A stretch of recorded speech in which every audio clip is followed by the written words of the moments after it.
The morning was quiet, yet the tall glass building in the center of the city gleamed like a giant crystal under the rising sun. People in expensive suits rushed in and out, talking on phones, typing on tablets, and carrying folders as if the entire world depended on them. Through the glass doors, a man approached. He was tall, calm, and dressed in a clean black suit that fit him perfectly. His shoes shined like mirrors. He carried a single leather briefcase in his right hand. He walked with slow, confident steps, as if he had no need to hurry, even though everyone else seemed to be racing against time. But the moment he stepped inside, the air changed. The receptionist, a young woman with sharp eyes and a sharper tongue, looked up from her phone. She saw him and immediately frowned. She tilted her head toward her coworker and whispered, her voice dripping with judgment. "Another one," she muttered. "Probably here for delivery?" Coworker glanced over, confused. "Delivery? Dressed like that?" The receptionist smirked. "Yeah, I've seen it before. They rent suits to look important. It's probably food delivery or some scam." The man didn't hear them, or maybe he did and didn't care. His calm expression didn't change. He moved closer to the desk, each step measured and silent, his gaze scanning the lobby not nervously, but almost as if he were taking in every detail, studying the space as though it already belonged to him. "Excuse me," he said softly when he reached the desk. His voice was deep, even, and polite. "I'm here to see the board." The receptionist let out a loud, sharp laugh. Her voice echoed across the lobby, catching the attention of several people waiting nearby. A few turned their heads to see. What was so funny? "The board," she repeated, still laughing. "Sir, this is a private company. Can't just walk in off the street asking to meet executives. Do you have an appointment?" The man met her gaze, his face calm. "No appointment, but they'll want to see me." The receptionist rolled her eyes dramatically and leaned back in her chair. "No appointment, huh? That's not how this works. If you're here for a delivery, go to the back entrance.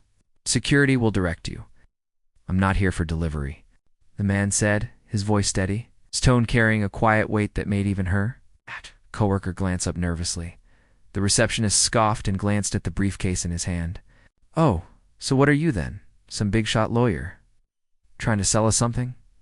"Sir, people like you don't belong here. This is a billion-dollar company, not some charity." The words came out like a blade, sharp and loud enough that more people in the lobby stopped what they were doing to watch. A group of interns waiting for the elevator whispered to each other. "What?" Two security guards by the door exchanged looks, unsure if they should step in. But the man didn't flinch. He didn't raise his voice, didn't defend himself, didn't even frown. He simply stood there looking at the receptionist with calm, unreadable eyes. His silence was unsettling. Something about him, his stillness, his confidence made the room feel colder.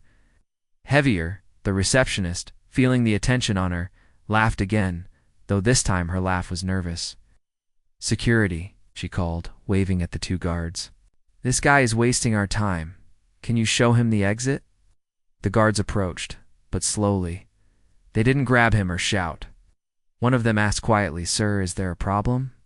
The man reached into his inner pocket and pulled out a small black business card. He held it between two fingers, handing it to the guard without saying a word. The guard took one look at the card and froze. His eyes widened and his mouth opened, slightly, as if he wanted to say something but couldn't. The second guard leaned over to look, and his face went pale. The receptionist frowned. "What? What is it? Some fake ID?" The guard turned the card around for her to see.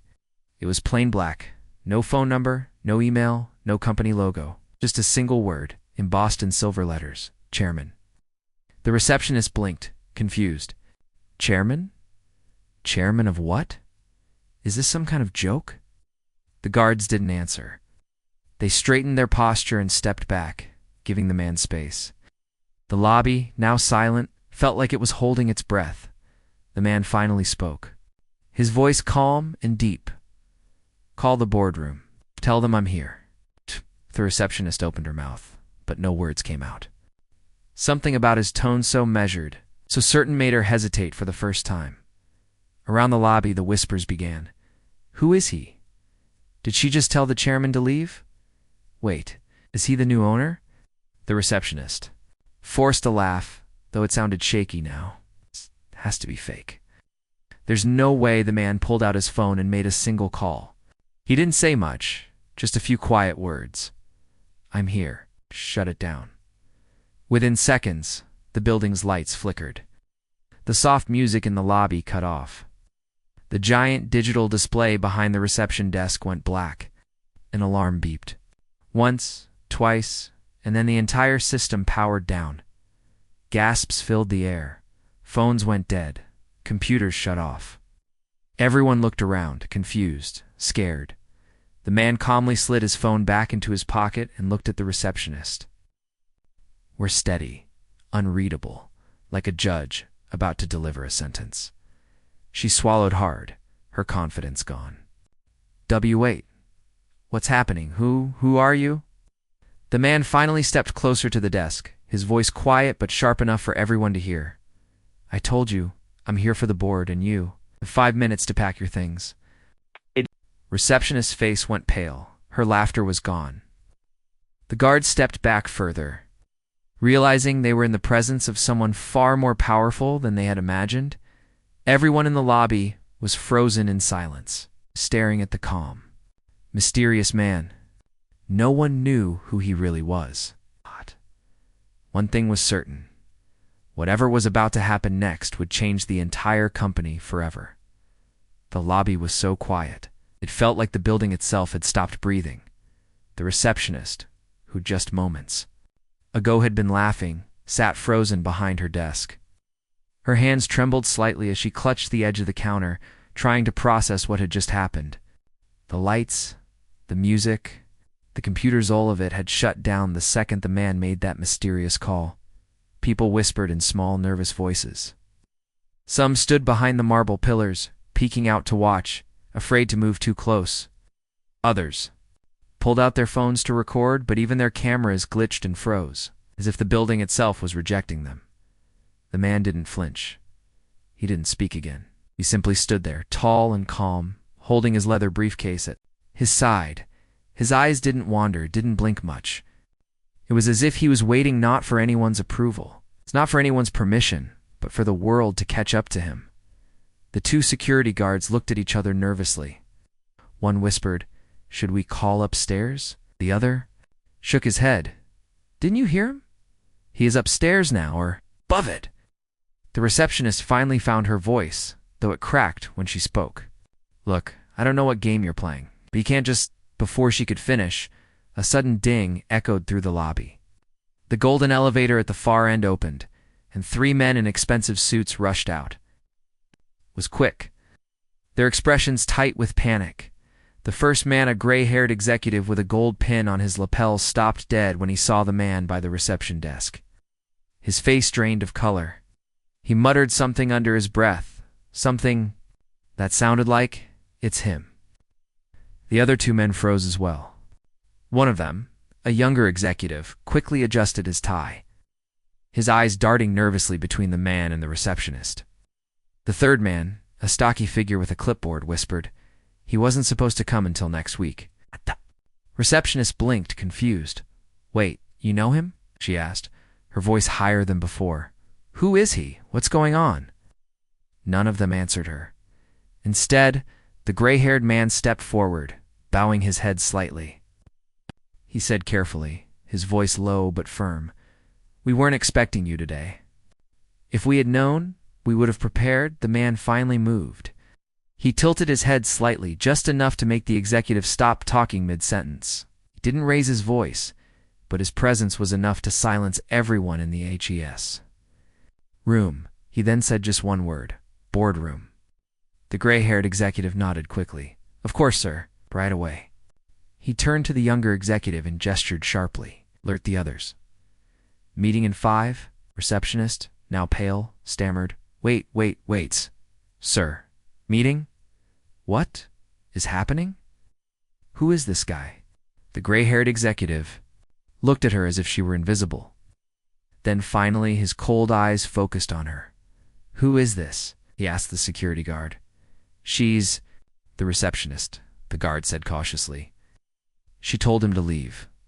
The older executive's expression darkened. You told him to leave? The receptionist's voice shook. I didn't know. Just walked in. Looked like some random. She stopped herself, realizing she was about to say something dangerous. The older executive stepped closer, lowering his voice. Do you have any idea who this man is? She shook her head quickly, her throat dry. The executive didn't answer. Instead, he turned back to the man in the black suit, bowing his head again slightly. Sir, if you'll follow me, the board is being gathered now. The man said nothing. He simply nodded once, slow and deliberate. Then he began to walk toward the elevator, his calm, steady steps echoing softly against the marble floor. Everyone in the lobby stepped back to give him room. Some employees even bowed their heads slightly as he passed, as though he were royalty. The receptionist, still standing behind her desk, clutched the counter so tightly her knuckles turned white. The elevator doors opened. The man stepped inside. Before they closed, he turned his head slightly toward the receptionist. His expression didn't change, but his words were clear. 5 minutes. Pack your things. The door slid shut. The receptionist felt her legs weaken, as though the ground beneath her had vanished. Her coworker looked at her in shock. What? What just happened? The receptionist swallowed hard. I don't know, but I think I just got fired by the most powerful man in this building. And in truth, she didn't even know just how powerful he was. Not yet. The elevator climbed silently, the man standing perfectly still inside. The two executives kept glancing at him, clearly terrified to speak without permission. Finally, one of them, the younger man, broke the silence. Sir, he said softly, if I may, do you want us to prepare the press release about your arrival? Or wait until after the board meeting? The man turned his head slowly, his expression unreadable. There will be no press release, he said calmly. Not yet. First we deal with them. The younger executive nodded nervously. Yes, sir. The elevator dinged again, opening to the top floor, a floor most employees would never see. Polished black marble stretched across the hall. Expensive paintings lined the walls, each lit by golden spotlights. The entire floor felt quiet, heavy, as though every sound carried weight here. The man stepped out, his shoes making soft clicks against the floor. The executives followed, whispering orders into their phones to gather the board immediately. In less than a minute, the massive double doors at the end of the hall opened, revealing a long table surrounded by leather chairs. The board members, one by one, filed in, each looking tense and curious. Whispers filled the room. Why is he here now? Wasn't he overseas? Something must have happened. The man didn't sit. He didn't even approach the table. He simply placed his leather briefcase on the head of the table, then stood behind it, looking at each board member in silence. Slowly the whispers died down. The room became still, just like the lobby had. Finally, one of the board members cleared his throat. Sir, he said cautiously, may we ask? Why the sudden visit? Is there a problem? The man's eyes met his, cold and calm. Yes, he said quietly. There is a problem. He reached into his briefcase and pulled out a single sheet of paper, placing it on the table for everyone to see. It wasn't a contract. It wasn't a financial report. It was a termination notice. And at the top of the list was one name the receptionist would soon regret seeing. The room was still. The long, glossy black table reflected the dim golden lights hanging overhead. Each of the 12 board members, dressed in tailored suits and perfect smiles, sat rigid in their leather chairs. Some fidgeted with pens. Others glanced nervously at the silent man who stood at the head of the table, his leather briefcase beside him. The man hadn't said a word since laying the paper down. Paper, a simple white sheet with bold black letters, rested on the center of the table like a loaded weapon. At the top, in large type, was a single word: terminations.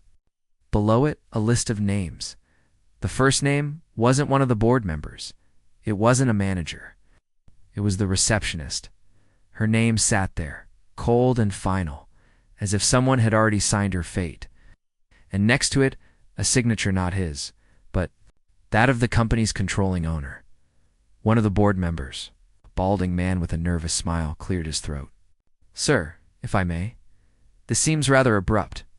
The receptionist, was she the man, lifted his gaze, and the board member's words died instantly. There was no anger in his eyes, no heat, just a stillness so heavy it silenced the entire room. She mocked a guest in the company lobby, the man said quietly. She mocked me. The words weren't loud, but each syllable cut through the air like a blade. Another board member, a younger woman with sharp glasses, spoke carefully. Sir, with all due respect, employees can be retrained. A termination, especially for a receptionist, as the man's gaze shifted to her. She stopped mid-sentence. He didn't raise a brow, didn't frown, didn't even lean forward. But his calm stare carried the weight of authority that didn't need volume. This is not about a receptionist, he said evenly. This is about standards. The words lingered, sinking into the silence like stones into deep water across the table. One of the older board members leaned back, stroking his chin. Sir, are you planning a full restructuring? He asked cautiously. There are rumors, of course. People have heard whispers that the new ownership wants to, he trailed off, watching the man's face carefully. The man's lips curved slightly, not into a smile, but into something sharper, something unreadable. Yes, he said simply. Today this company changes. Everyone will be held to a standard. Everyone will know their place. No one will be above respect. The word respect hung in the air, cold and deliberate.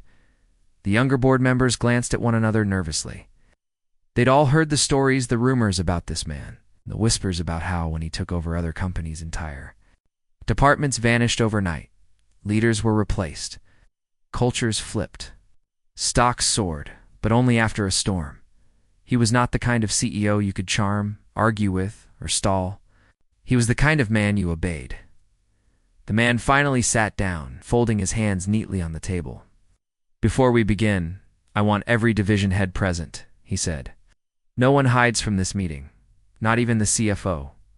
One of the executives swallowed hard. The CFO. He's in a conference call with investors.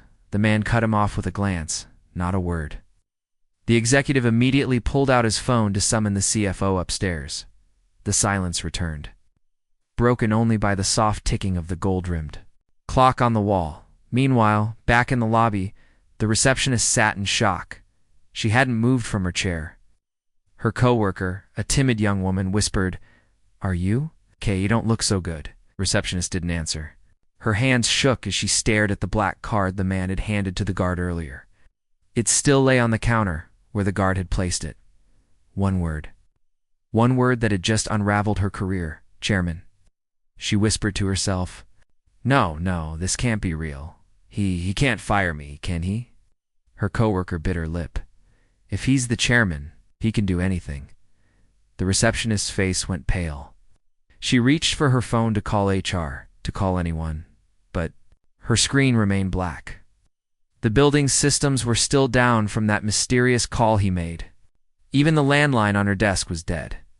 It felt as if the entire building now moved to his will, like he controlled every wire, every circuit, every breath of air, and she realized, with a sinking feeling in her stomach, that she had laughed in his face, in front of everyone. Back upstairs, the boardroom door opened again. The CFO, a round man with expensive cufflinks and a sour expression, entered. He looked annoyed at first, till he saw the man at the head of the table. His face drained of color instantly. Sir, he said quickly, bowing his head slightly. I wasn't informed you'd be joining us today. The man didn't respond. He simply gestured to the chair at the far end of the table. The CFO obeyed, sitting quietly. His earlier annoyance evaporated into fear.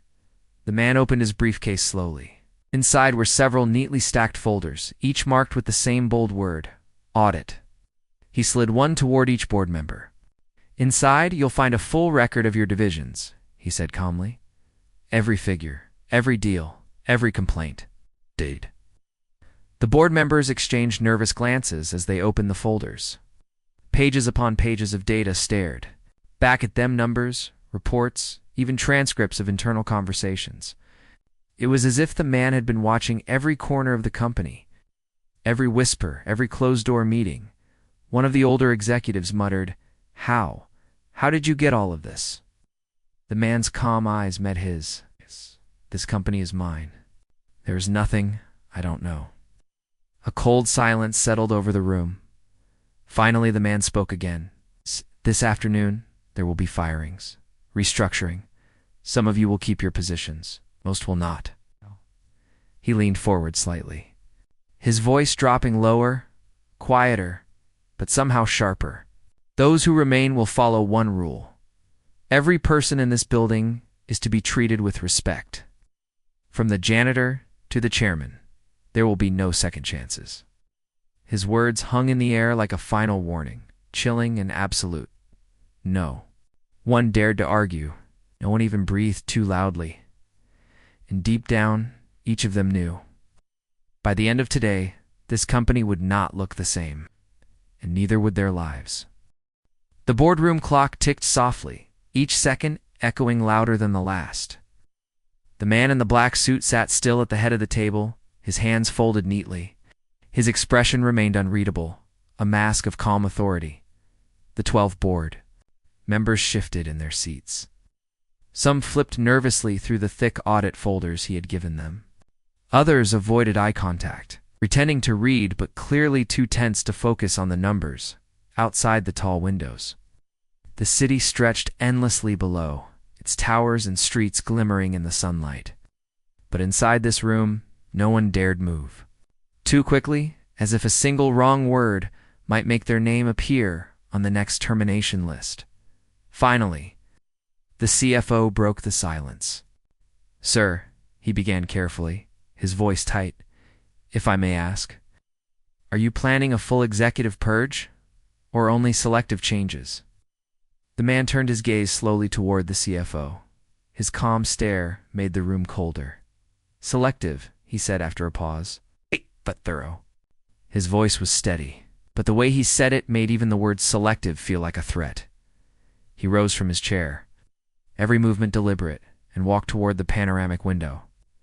His polished shoes clicked softly against the marble floor.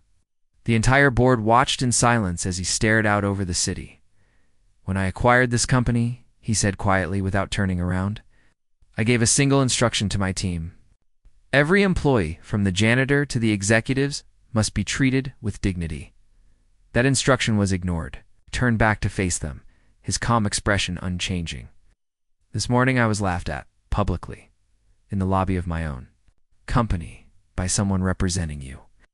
The older board member with the gold pin cleared his throat nervously. She didn't know who you were, sir. A misunderstanding, perhaps." The man's gaze sharpened, though his voice stayed even.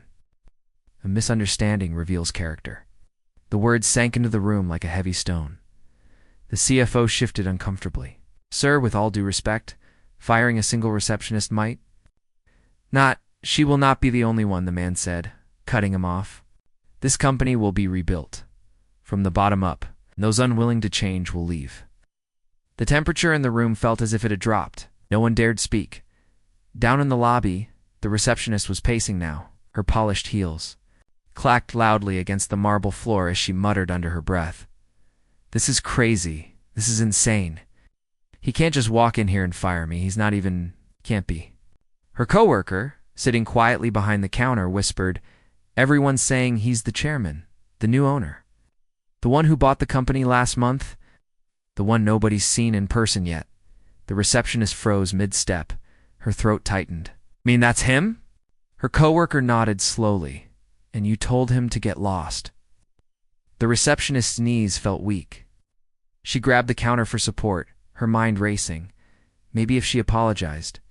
Maybe if she explained she didn't know. But before she could finish her thought, the lobby lights flickered again. The elevator dinged. 3 men in black suits stepped out, moving in perfect synchronization. They didn't look like regular security. Their movements were too precise, their expressions too cold. The lobby grew quiet as they approached the reception desk. The tallest of them, a man with a clipped earpiece, spoke in a low, professional voice. "Miss, you have 5 minutes to collect your belongings and leave the premises." The receptionist stammered, "No, wait, listen. I didn't know who he was. I was just doing my job." The man didn't blink. "Your access card has already been deactivated. 5 minutes." Her heart pounded as she looked around for help, but no one moved.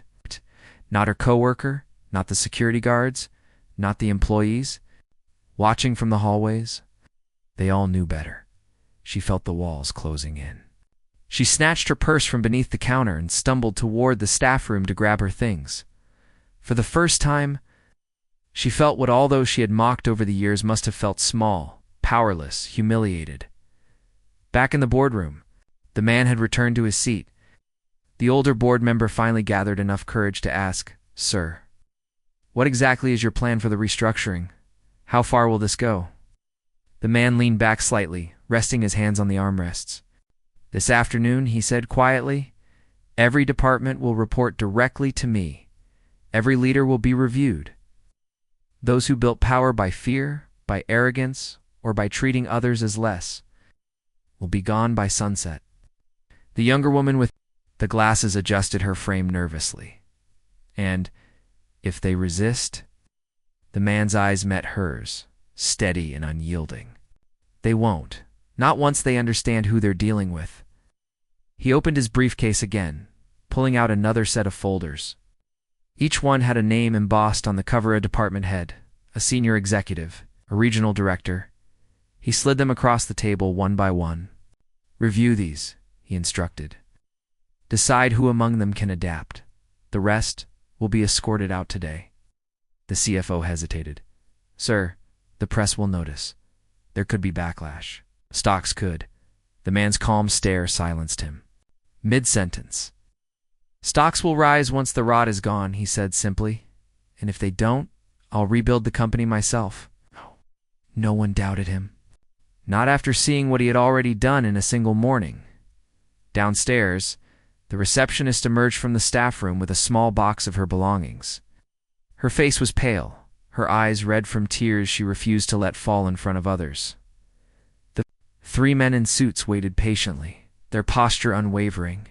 She wanted to scream, to argue, to demand a second chance. But when she glanced toward the elevator, she saw the black-suited man stepping out again, this time surrounded by executives and guards. He didn't look at her. He didn't even acknowledge her. To him, she no longer existed.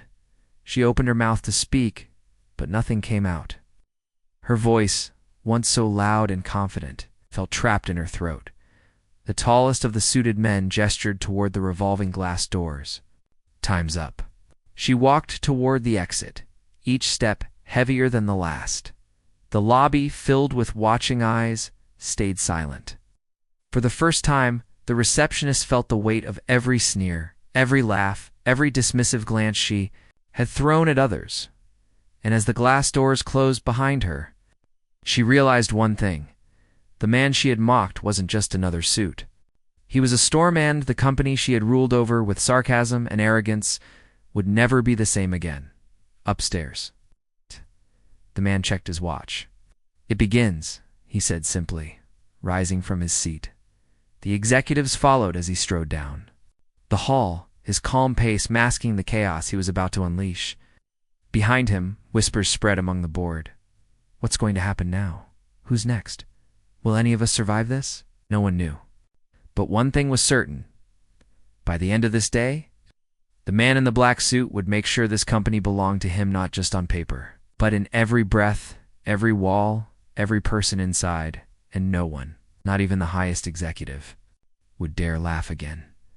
The elevator hummed softly as it ascended to the upper floors, carrying the man in the black suit, 3 executives, and 2 silent security operatives. No one spoke.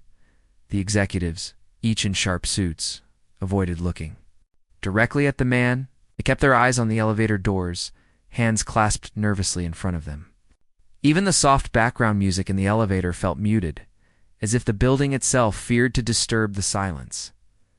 The man stood perfectly still, one hand holding his leather briefcase, the other resting lightly at his side. He didn't need to move, didn't need to speak. His presence alone seemed to control the space around him. The elevator chimed softly, and and the doors slid open, revealing the 22nd floor, the main operations hub. Rows of glass-walled offices lined the hallway, each occupied by managers and department heads who now peered nervously through the glass as the group stepped out. The man's slow, deliberate steps echoed against the polished floor as he walked down the hall. Each footstep sounded louder than it should have, a steady reminder that change was coming for everyone in this building. Inside one of the offices, the regional manager muttered to another, his voice low but trembling. "That's him, isn't it, the new owner?" The other nodded, swallowing hard. "The one they say can shut down entire companies overnight. I thought he was just a myth." "He's not a myth," the first replied, glancing nervously toward the hallway. "And if the stories are true, some of us won't be here by the end of the day." The man stopped outside a large conference room where a group of department heads were already waiting, summoned by the board minutes earlier. They stood in small clusters, whispering in hushed tones, their faces pale and tense. When he entered, the whispers died instantly. Ow. The room felt colder, heavier. He walked to the center of the room, placing his briefcase on the long oak table, but he didn't open it yet. Instead, he scanned the faces around him, one by one, his calm eyes locking briefly with each nervous manager. Finally he spoke, his deep voice carrying icily in the silence. "This company does not have a culture problem. It has a people problem." His words hung in the air, heavy and deliberate. No one dared to move. Arrogance, disrespect, fear. "These are not business strategies," he continued, "yet I have found them thriving in every corner of this building." He turned slightly, gesturing toward the glass windows that overlooked the city. "This company is worth billions. But what is it worth if the people who build it, the cleaners, the drivers, the interns, are treated as less than human?" Some of the managers shifted uncomfortably. Others lowered their eyes, unwilling to meet his gaze. The man opened his briefcase and pulled out another black folder, laying it flat on the table. Inside was a list. Not just one name, but dozens. "These," he said calmly, "are the first to go. By the end of today, their access will be revoked. Security will escort them out." He slid the folder across the table. The managers glanced at it, but none dared to touch it.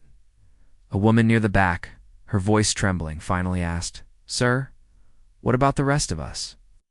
What happens if we don't make that list but can't meet your standards?" The man turned his head slowly toward her. "Then you won't be here by the end of the week," he said softly. "There are no second chances." His calmness made the words sting sharper than any shout could.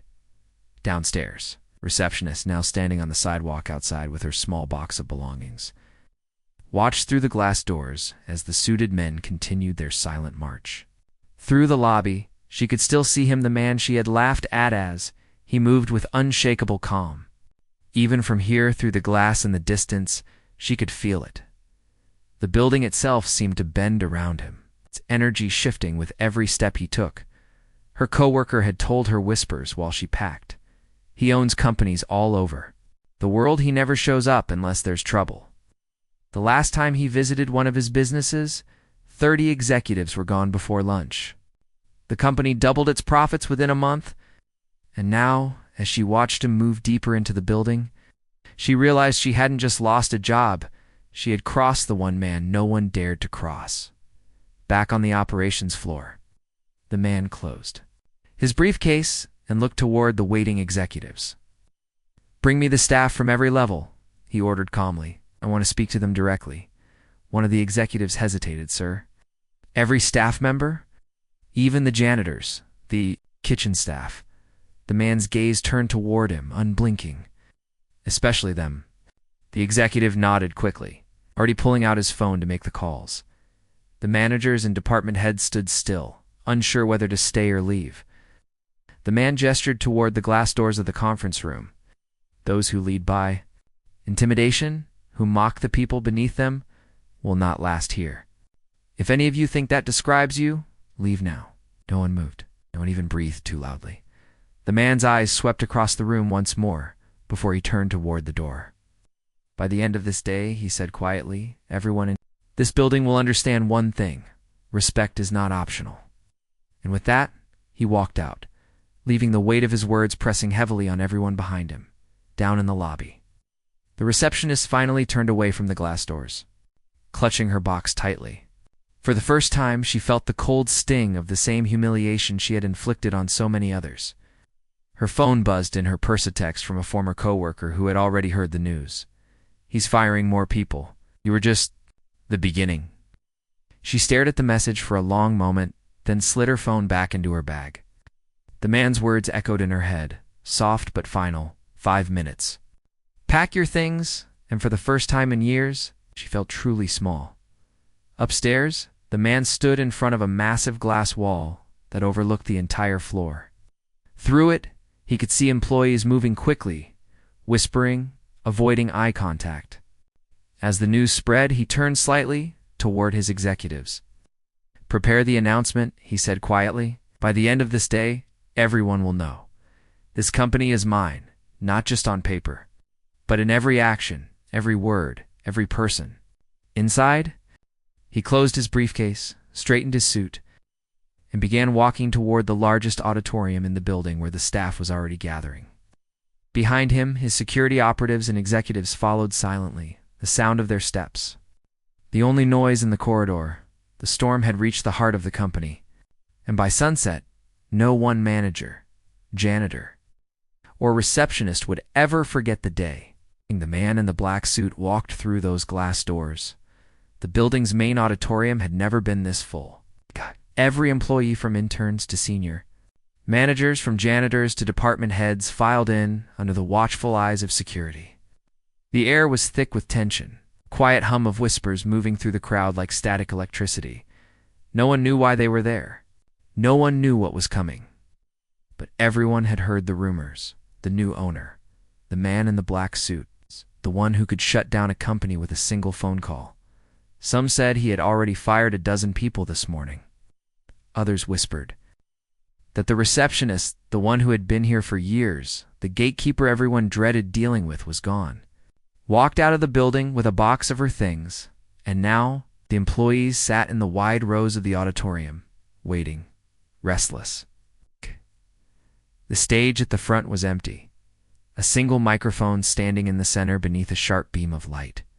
Behind it, a massive screen glowed softly, playing nothing but the company's logo. Then the doors opened. The man in the black suit entered, flanked by 2 silent security operatives and 3 top executives. The room went silent. Even the air seemed to hold still. He walked with the same calm, deliberate steps he had taken since the morning, his polished shoes tapping softly against the stage floor as he ascended the small set of stairs. He didn't need to speak to command the room. Every eye followed him. He stood behind the microphone, placing his leather briefcase gently on the podium beside him. For a long moment, he said nothing. The silence stretched, heavy and uncomfortable. Then finally, his deep, even voice filled the auditorium. "This morning I walked into this building." He let the words hang there. The employees watched, waiting. I was not greeted. I was not welcomed. I was mocked, laughed at, told I didn't belong in the company I own. The whispering began, a low murmur that spread through the crowd like a ripple. People glanced at each other, confused, nervous. The man continued, his voice steady, unshaken by the murmurs. "I have acquired companies all over the world. Some were profitable, some were failing. But every single one of them had one thing in common. The culture was broken." He paused, scanning the crowd. His gaze moved slowly across the rows, making people shift uncomfortably in their seats. "This company is no different. And today that changes." The whispers stopped. The room was still. The man reached into his briefcase and pulled out a black folder, just like the ones he had handed to the board earlier. He held it up for the crowd to see. "In here," he said, "are the names of those who will leave this company today. Not just because of performance, but because of behavior, arrogance, disrespect, abuse of power. These things end now." Nervous gasps spread through the room. Some people sat straighter in their chairs, fear flashing in their eyes. Others stared down at the floor, hoping to disappear into the rows of seats. The man placed the folder on the podium. Before I share these names, I will say this. Those who remain, those who stay after today, will build a company where respect is not optional, where every person here, no matter their title or role, will be treated as vital to our success. He leaned slightly forward, his calm voice lowering, but becoming sharper. If you cannot do that, leave now. Stand up and walk out. No one will stop you. The room froze. Not a single chair moved. The man let the silence linger for several seconds before he continued. Very well, he said. Then we begin. Downstairs, the receptionist sat on the curb outside, her small box of belongings resting on her lap. Through the giant glass walls, she could see faint shadows moving in the auditorium as the meeting began. She could hear faint echoes of his voice, deep and calm, carrying even through the heavy glass. A bitter laugh escaped her lips. He's really doing it, she muttered to herself. He's tearing it all apart. She pulled out her phone and scrolled through messages from former coworkers. Some were panicked. Who else is getting fired? Did he say your name out loud? Others were smug. Finally, someone's cutting out the snakes. She shoved the phone back in her bag. For the first time in her career, she realized her power had been an illusion. And the man she had mocked, quiet, polite, easy to underestimate, had turned out to be the one person who could take everything from her in an instant. Back in the auditorium, his calm fingers flipped through the papers. Inside, the sound of each page turning echoed in the hushed room. Like the crack of a whip, he read the first name aloud.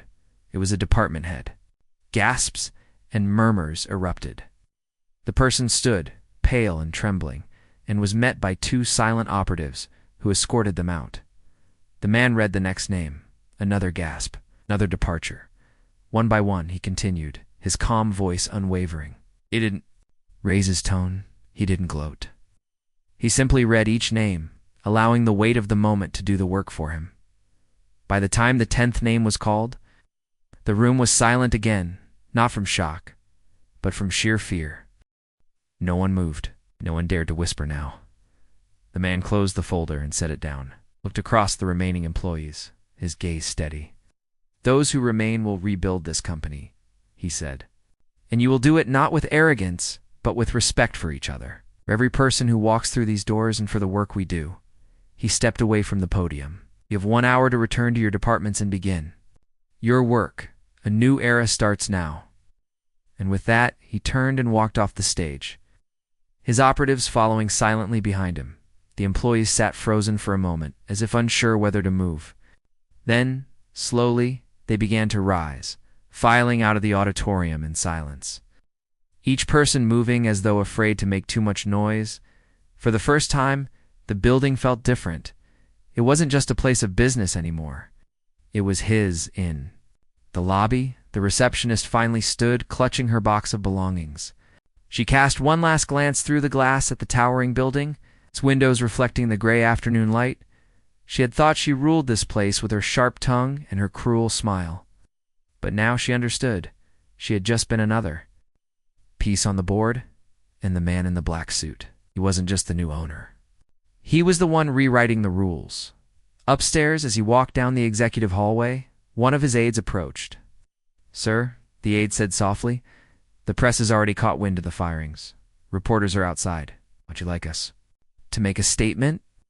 The man adjusted his cufflinks, his expression as calm as ever. No, he said. Let them wonder. The story will tell itself soon enough. He paused at the end of the hall, looking out over the city through the floor-to-ceiling glass. This is only the beginning, he murmured. Behind him, a hum of fearful whispers echoed faintly as the company braced itself for the storm yet to come. The auditorium had emptied. Rows of chairs sat in eerie silence, the echoes of the man's calm voice still lingering in the air, in the hallways. The employees moved like shadows, their voices hushed, their footsteps cautious. No one dared laugh. No one dared speak too loudly. The weight of the morning still hung over the entire building. On the 22nd floor, where the managers and department heads had gathered earlier, a few whispered nervously in a corner. 10 people, one of them murmured. He fired 10 people in front of everyone. He didn't even shout, another said, shaking his head. Just read the names, like they were already gone.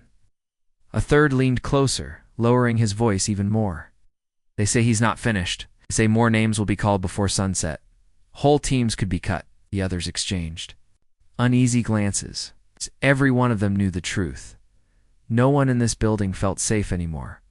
Meanwhile, the man in the black suit walked the upper corridor, flanked by his aides and security operatives. He wasn't rushing.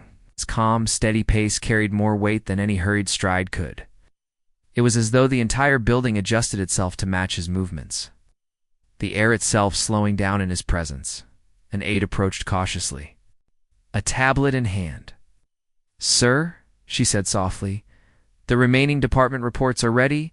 Several teams have questionable performance reviews. And there are complaints, serious ones, about 2 senior executives." He stopped, turning his calm gaze toward her. "Bring me the files," he said quietly, "and prepare the conference room again."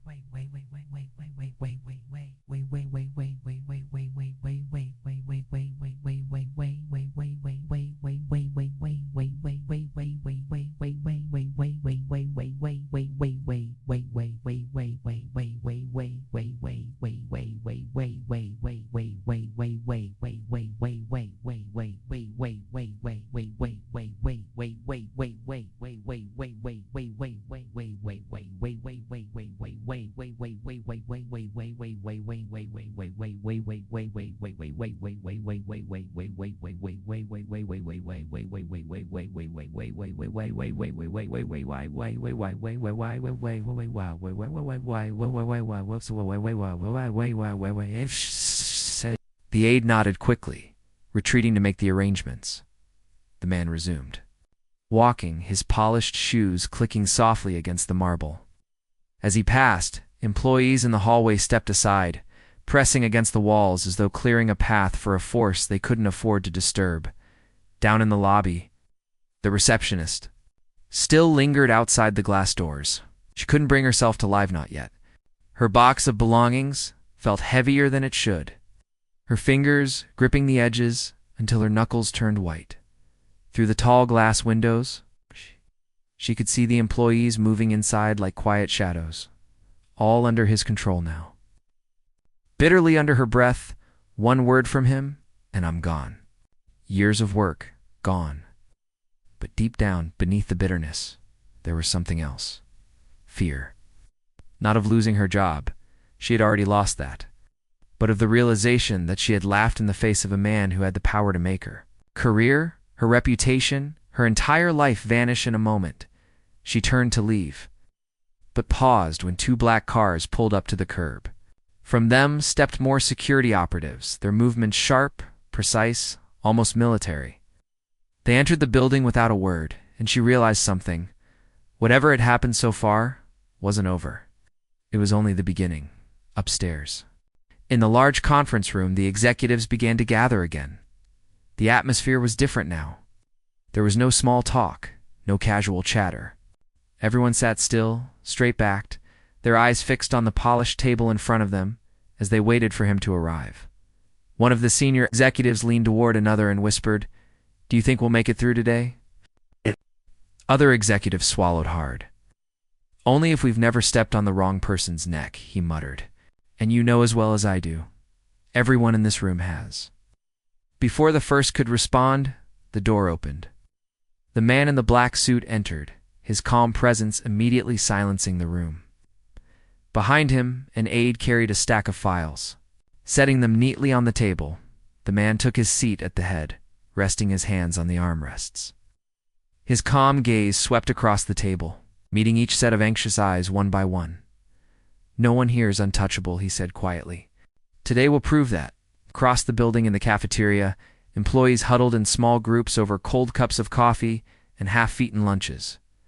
The whispers were everywhere. "Who's next? I heard he's cutting entire departments. They say he's going after the CFO next." Beneath the fear, there was something else brewing, something quieter. For the first time, the interns, the cleaning staff, the kitchen workers, the junior employees, they felt seen. One of the janitors, an older man with tired eyes, whispered to a coworker, "I saw him earlier." He looked me in the eye and nodded. No one's ever done that before. Not a single executive. His coworker nodded. Babe. He's not here to scare us. Maybe he's here to scare them. In the conference room, the man opened the first file. The name at the top belonged to a senior executive, a man known throughout the company for belittling employees, yelling at assistants, and taking credit for work he didn't do. The man in the black suit didn't raise his voice. He simply looked up and said, "You're done here." The executive opened his mouth to argue, but stopped when he saw the calm, steady look in the man's eyes. He realized in that instant that no argument, no excuse, no desperate plea would save him. 2 security operatives appeared at the door. He stood slowly, his face pale, and left without another word. The man closed the file and opened the next. "1. Next," he said softly. The process continued, each dismissal as calm and deliberate as the last. One by one, the power players who had ruled the building with arrogance were removed, not with shouting, not with chaos, but with quiet, unstoppable finality. By late afternoon, the conference room was half empty. The remaining executives sat rigid, their faces pale, their hands folded tightly in their laps.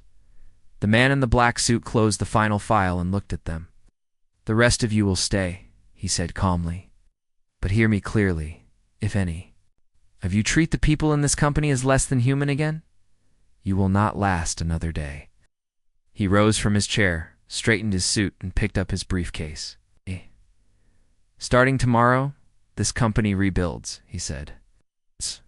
"And it will be built on respect, or it won't be built at all." Without another word, he left the conference room, his operatives following behind him. In the lobby, as the sun began to set, the remaining employees walked out in silence. Some carried boxes of their things, escorted by security. Others walked, with their heads down, shaken but still employed, wondering what tomorrow would bring. The receptionist, still standing by the curb, watched it all. She had thought she was untouchable once. But today she had learned the truth. No one was untouchable, not anymore. Upstairs in his private office, the man stood by the window, looking out over the glowing city. An aide approached quietly. "Sir," she said, "everything is complete. The removals are done. The building is secure. Would you like us to inform the press now?" The man's calm eyes stayed on the city. "No," he said softly. "They'll see soon enough. The story will tell itself." He closed his briefcase, turned away from the window, and began walking toward the elevator. The building was silent now, like a storm had passed through and left only stillness behind. But this wasn't the end. It was only the start. Night had fallen over the city, but the building was still lit like a beacon. The glass facade glowed against the dark skyline, its windows reflecting the streaks of red and gold from the setting sun. Inside, the air felt different, not just tense, expectant. Most of the employees had gone home, walking out in silence after the firings, some with boxes in hand, others with fear in their eyes. But a select few were called back to the auditorium this time, not for more dismissals. They didn't know why. They only knew he had summoned them. The man in the black suit stood backstage, alone, adjusting the cuffs of his crisp white shirt. Behind him, 2 of his operatives waited by the curtain, their postures as sharp and unmoving as statues. His aide approached, holding a sleek tablet. "Sir," she said softly, "the live feed is ready. Every employee, every branch worldwide, they're watching." He gave a single nod. "Good," he replied. "Let them see." The aide hesitated. "There are concerns, sir, about the market, about the press. Some investors are nervous about today's events." The man's calm eyes met hers. "They will not be nervous when they understand what's coming. Make sure they're watching too." She nodded quickly and stepped back, tapping rapidly on her tablet. The stage lights dimmed. A hush fell over the auditorium as the employees seated in the front. Rows turned their attention forward. The massive screen behind the podium flickered to life, displaying a simple message, a new era.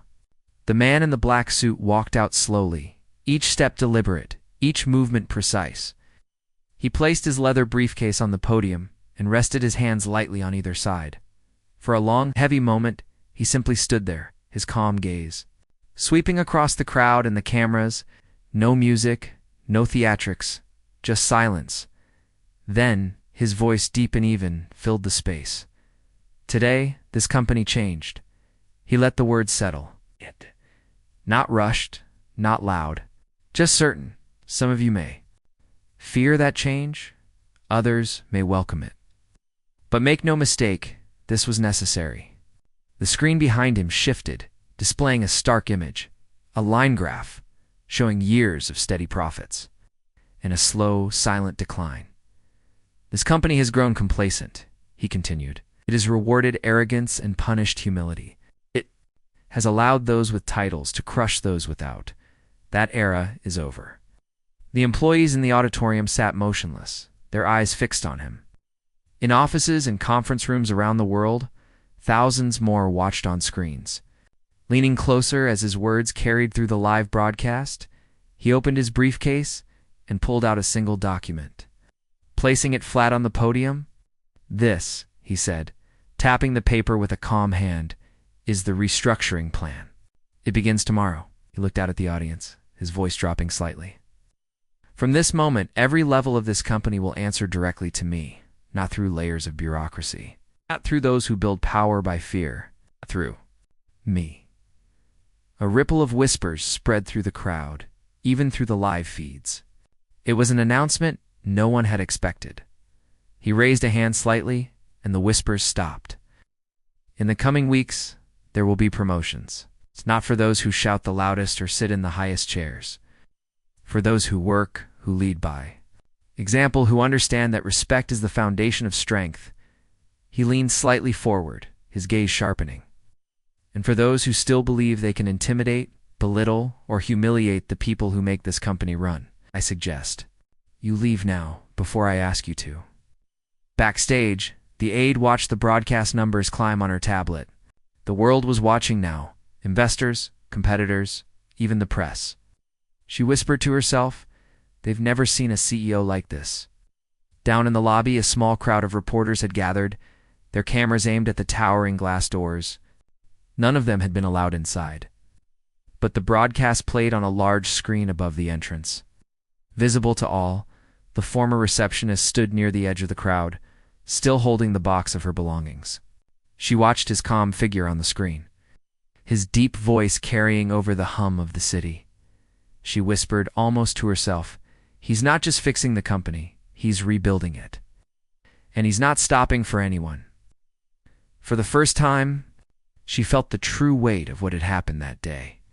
She hadn't just lost a job. She had been part of the reason this storm had arrived. On stage, the man closed the restructuring document and slid it back into his briefcase. He looked across the audience one final time. "Tomorrow, this company begins again," he said, "and it will not be led by fear. It will not be built on arrogance. It will stand on respect, or it will not stand at all." He stepped back from the podium. The lights dimmed further, leaving only his calm silhouette against the glowing screen. That still read, "A new era." And with that, he turned and walked off stage. No applause followed. No music played. Only silence and the quiet realization across every floor and every branch that everything had changed. As the employees filed out of the auditorium, whispers began again, but they were different now. Not fear, not anger, something else entirely. Change. Some felt relief. Others felt dread. But every single one of them knew one thing. The man in the black suit wasn't just the owner. He was the force that would decide who stayed, who left, and what this company would become. And tomorrow, the real test would begin. The next morning, the building felt like a different place. The glass walls still gleamed. The hallways were spotless. The same soft hum of lights and distant chatter filled the air, but the energy, the unspoken current running through every corridor was new. Employees arrived earlier than usual, their steps quieter, their conversations hushed. Some still clutched the fear of yesterday, whispering about the firings. Others moved with a strange mix of relief and nervous curiosity, wondering what today would bring at the security desk. The guards scanned badges with unusual scrutiny. Anyone whose credentials had been revoked the night before found their cards blinking red. No warnings, no explanations, just silence as a guard politely said, "You're no longer on the roster." Inside, the cafeteria buzzed with cautious voices. "Did you hear? Whole departments were wiped out yesterday," one employee whispered, her coffee untouched. "I heard the head of marketing's gone," another added. "And the CFO. Just like that?" A third employee leaned in, lowering his voice. "I also heard this isn't over. He's planning something today, something big." On the top floor, the man in the black suit sat alone in a large glass office. The skyline stretched. Behind him, the morning light painting gold across the skyscrapers. His leather briefcase rested on the desk, unopened. A steaming cup of black coffee sat beside it, untouched. He didn't need to drink it. He was waiting. Watching through the glass, he could see the employees filing in Bolotany, moving dots through the open atrium. Every step they took, every nervous glance, told him exactly what he needed to know. Yesterday it sent the message. Now it was time to see who could rise. His aide entered quietly, holding a sleek tablet. "Sir," she said softly, "the morning reports are in. Several teams are short-staffed after yesterday's terminations, and we've received complaints, not about firings, about managers. Old habits, people still using fear." The man's calm gaze turned toward her. "Names," he said simply. She tapped the screen, bringing up a short list. These 3, all warned before, still treating the staff like they're disposable. And she hesitated. "There's also word of a meeting in the IT department. Some are resisting the changes. Quietly, but it's spreading." For a moment, the man said nothing. His fingers tapped lightly on the desks, steady, deliberate. Then, in the same calm tone as always, he said, "Bring them to me. All of them, before noon." The aide nodded and turned to leave. "Wait," he added, his voice still soft but sharper now. "Clear the main conference hall. Everyone will watch this one." She glanced back, hesitating. "All employees." "Sir?" He looked out the window again, his calm eyes reflecting the rising sun. "Everyone," he said. "If this company is going to survive, it must learn one thing first. Fear will not run it anymore, but neither will rebellion." Down in the lobby, the whispers grew louder as employees noticed teams being quietly escorted upstairs by operatives. Not the usual securities, these men were different, silent, focused. Who were they taking? One intern whispered, clutching his laptop bag tightly. "No idea," another replied. "But they're not coming back down, at least. Not yet." The tension climbed with every minute. Every elevator chime made heads turn. Every unfamiliar suit walking through the lobby made hearts race. By mid-morning, the main conference hall was packed. Rows upon rows of employees filled the seats. Even those who had been working remotely were summoned, their faces now appearing on large screens mounted on the walls. The murmurs quieted as the lights dimmed.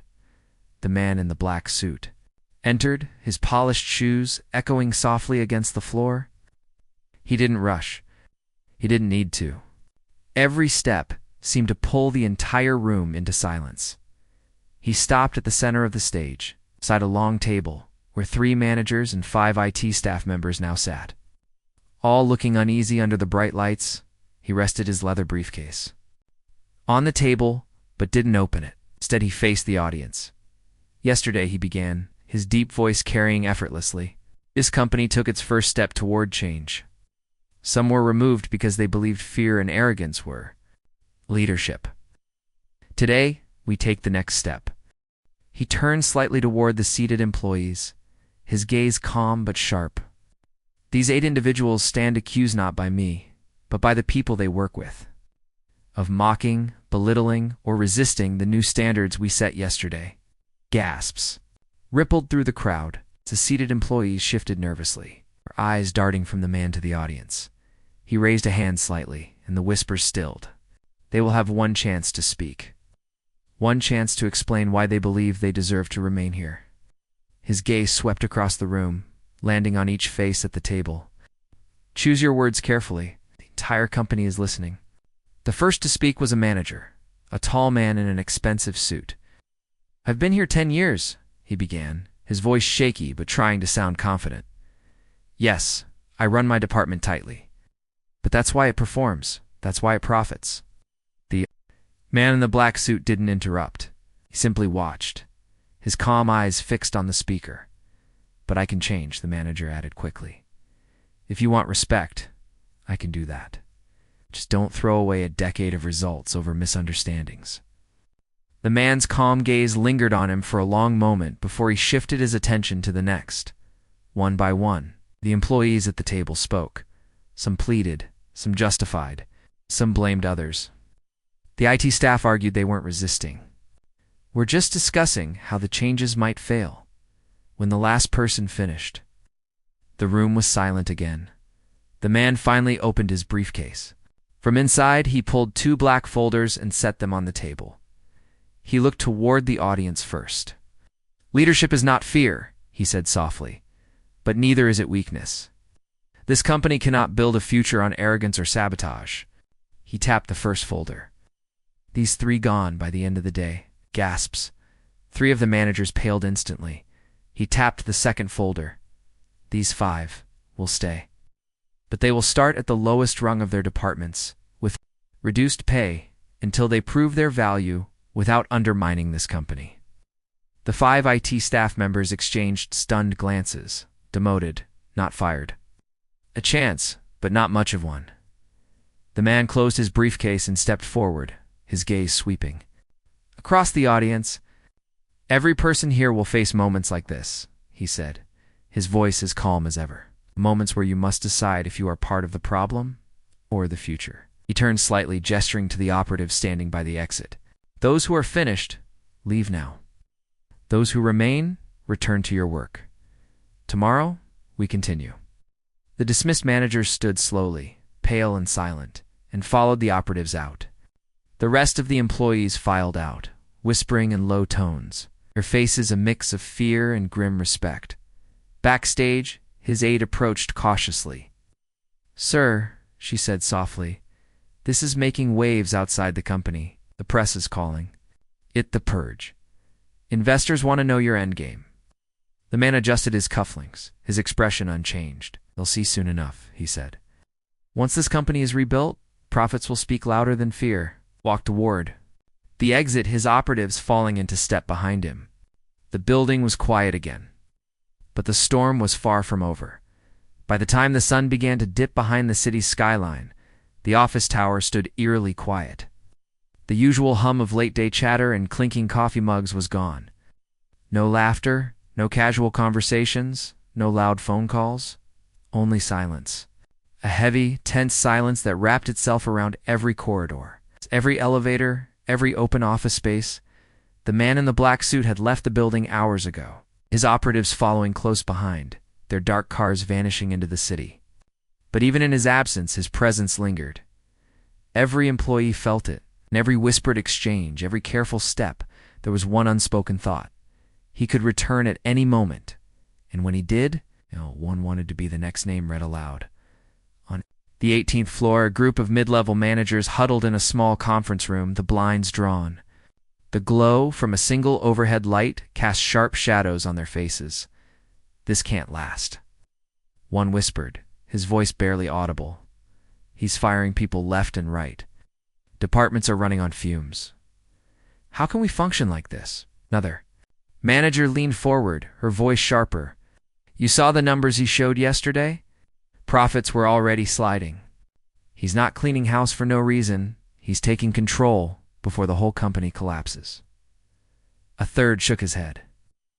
"Or he's tearing it apart so he can rebuild it his way. Either way, none of us are safe."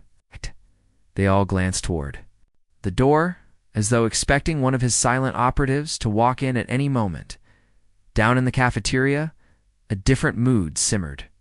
The junior employees, the interns, the cleaning staff, the kitchen workers, they all moved with a quiet but growing sense of ease. One janitor leaned on his mop, whispering to another, "You notice? The managers aren't barking orders anymore. They actually said thank you today." His coworker nodded, almost smiling. "Feels like the first time we're actually being seen, like we matter." Another employee, a young intern clutching a laptop, added, "I don't know if he's terrifying or a savior. Maybe both." Meanwhile, the man in the black suit sat in the back of a black sedan as it glided through the streets of the city.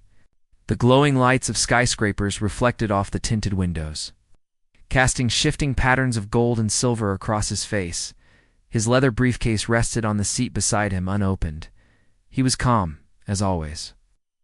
But behind that calm, there was calculation. His aide, seated across from him, broke the silence. "Sir," she said softly, "the press has been relentless all afternoon. They're calling this the purge. They want a statement. Investors want clarity.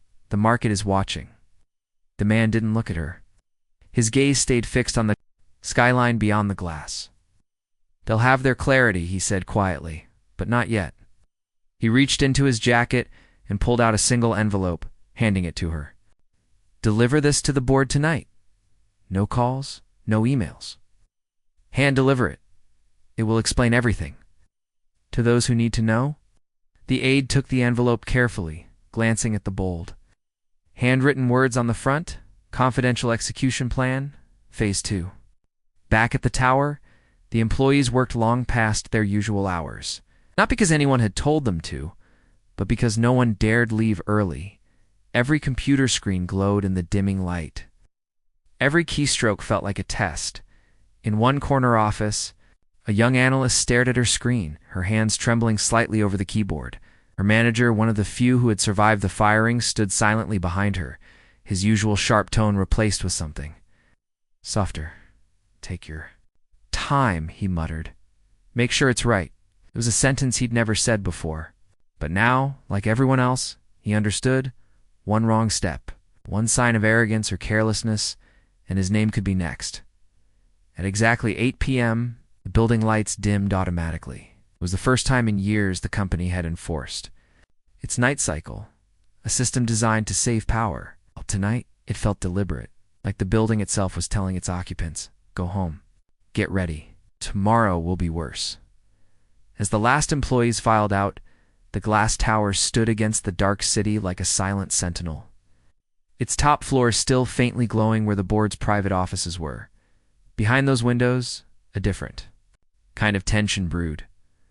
The boardroom was lit only by the faint glow of a massive screen displaying global market data. The directors sat in near silence, each one glancing nervously at the large, sealed envelope in the center of the table, the one marked Phase 2. One finally broke the silence. "What do you think is in it?" he muttered, his voice low. Another director, older and more cautious, shook his head. "Doesn't matter. He's in control now. If he says jump, we jump. Or we're next." The others exchanged uneasy looks. They were the highest authority in the company, or they had been. They weren't so sure. In his penthouse apartment, overlooking the city, the man in the black suit stood by the window, hands clasped behind his back. The lights of the streets stretched below him like rivers of gold. The faint hum of the city filled the air. Behind him, his aide set down a tray with a steaming cup of coffee. "Tomorrow?" she asked quietly. He didn't turn. "At tomorrow," he said softly. "The real work begins. Today was only a warning. Tomorrow, they'll understand what's coming." She hesitated before asking, "And after tomorrow, Phase 2. His calm eyes reflected in the glass as he finally turned. Slightly, his voice low, deliberate. "Phase 2 will change everything. Not just here, everywhere." Down on the streets, outside the tower, a few reporters lingered by the glass doors. They filmed the empty lobby through the transparent walls, whispering into their microphones. Sources tell us the new CEO, known only as the man in the black suit, is preparing another round of actions tomorrow. Some say entire divisions may be dissolved. Others say promotions and rewards will follow. No one knows for sure. But one thing is clear. This is no ordinary restructuring. This is a takeover unlike anything this city has ever seen. Their voices faded into the hum of traffic as the cameras switched off above them. High in the glass tower, the lights flickered off one by one until only the top floor remained glowing faintly, like the calm eye of a storm. And somewhere in the city, the man in the black suit closed his briefcase, set it by his side, and prepared for what came next. Because tomorrow would not be a day of fear, would be a day of reckoning. The sun had barely risen when the building came alive again. The glass tower loomed over the waking city, its windows reflecting streaks of pale gold as the streets below filled with cars and hurried footsteps. But inside, the air was already thick with unease. Word had spread overnight. The whispers were no longer about firings, they were about something else. Phase 2, some called it. No one knew what it meant. No one dared to ask. By 7:30 a.m., employees were already streaming into the lobby, far earlier than usual. No one wanted to risk being late. Not today. The security guards scanned badges with precision, their expressions unreadable. Any employee whose badge flashed red was quietly pulled aside, escorted out the side exit. No explanations, no warnings, just silence. In the cafeteria, the tension was so thick it felt like the air itself was heavy. Conversations were whispers, interrupted every time someone in a black suit walked past. "I heard he's dissolving entire departments today," one accountant murmured, staring into his untouched coffee. "No, I heard he's promoting people interns, even," another whispered. "He's turning everything upside down." A third leaned in closer. "I heard he's calling everyone to the auditorium. Again." On the top floor, the man in the black suit stood at the edge of the executive balcony, overlooking the lobby through the towering glass panels. Below, the employees moved like silent shadows, filing into elevators and hallways. His leather briefcase rested on the railing beside him, same as always, unopened. Waiting, his aide approached, holding a tablet. "Sir," she said softly, "the board received the envelope last night. They weren't happy. They're asking for clarification before today's meeting." The man didn't turn. His calm eyes remained fixed on the sea of employees below. "They'll have their answers when everyone else does," he said. "Isn't just for them, it's for the entire company. Every floor, every branch, every name on the roster." She hesitated. "And the press. They're circling. They want a statement." He finally turned, his calm gaze locking on hers. "Get one, but not in words." At 9 a.m. sharp, the announcement came through the building's speakers. A deep, steady voice filled every hallway, every office, every elevator. "All employees report to the main auditorium immediately. Bring nothing with you. Attendance is mandatory." The message repeated twice. Then silence. The auditorium was massive, its ceiling high and lined with lights that glowed cold and white. Every seat filled quickly, rows upon rows of employees, their faces pale and expectant. Large screens on the walls displayed the faces of remote branches, their employees watching from around the globe. There was no chatter, only the faint hum of the lights, and the sound of the stage curtain being drawn back. The man in the black suit walked out slowly, his polished shoes echoing in the stillness. He carried his briefcase in one hand, his movements as deliberate as ever. Behind him, 2 operatives followed, then stopped and stood perfectly still at the edge of the stage. He placed the briefcase on the podium, but didn't open it. Instead, he stood tall, his calm gaze sweeping across the thousands of eyes watching him. "For too long," he began, his voice deep and even, "this company has forgotten what it means to lead, to respect, to build." Letting the silence stretch. No one moved. "Yesterday, we removed those who thought fear made them powerful. Today, we will decide who remains worthy of carrying this company forward." A ripple of whispers spread through the audience, but died quickly. As his gaze passed over them, he gestured subtly. The operatives stepped forward, handing out sealed black envelopes to several rows in the crowd. Each one bore a single name, written in silver ink. The employees stared at the envelopes, hesitant to open them. "These," the man continued, "contain your new assignments. For some, they are promotions. For others, demotions. For a few, they are final notices." Gasps rippled through the auditorium. Ow. No one moved. No one even breathed too loudly. He opened his own briefcase at last, pulling out a thick stack of papers and placing them on the podium. "These are the names of every employee who will leave this building today. Not for failure, not for rebellion, simply because this company must change, and not all can remain." The silence deepened. Employees stared straight ahead, there, faces pale. Others clutched the black envelopes tighter, too afraid to look inside. "You have 1 hour," he said quietly. 1 hour to open your envelope, read your future, and report to your assigned location. If you do not report, security will escort you out." He closed the briefcase, straightened his suit, and stepped away from the podium. The operatives followed as he walked off stage, leaving behind only his words and the rows of black envelopes clutched in trembling hands in the lobby. The tension was like static electricity. Employees opened their envelopes in silence, their faces shifting. Between shock, relief, and devastation, an intern, barely a year into her job, whispered, "They promoted me. Me. I don't even know why." Senior manager, clutching his envelope, muttered under his breath, "Demoted. After 15 years. To an entry-level position." Another simply dropped his envelope on the floor, his face blank. Final notice? No explanation. Security operatives quietly guided the dismissed toward the exits, offering no words, no comfort. On the top floor, in his glass office, the man in the black suit watched it all from above. His calm gaze swept over the employees below, like a commander surveying a battlefield. His aide stepped beside him, holding her tablet. "It's chaos down there," she whispered. "Some are angry. Some are grateful. Most are terrified." "Good," he said softly. "Fear wakes people up, but respect keeps them standing." She hesitated before asking, "And after this, what comes next?" He turned slightly, his voice calm but carrying a quiet weight. "After this, they'll understand. This isn't about firings or titles or fear. This is about rebuilding something stronger than any one person's. Stronger than me, even." His gaze returned to the lobby below. "Phase 2 isn't the end," he murmured.